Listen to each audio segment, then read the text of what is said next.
Ang susunod na namang lulutuin ni Queenie ay itlog ng aso. Yak, itlog ng aso. Hindi ako kumakain nun. Ayan, isusunod na natin yung itlog. Kasi tapos na tayo dito sa hotdog.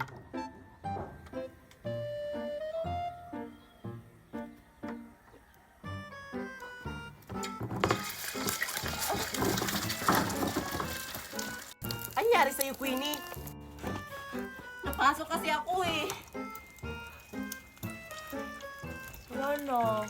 Sunog na. Hindi pa naman siya sunog.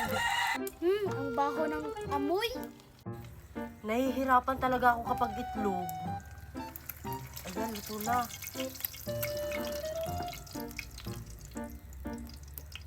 To, last na to.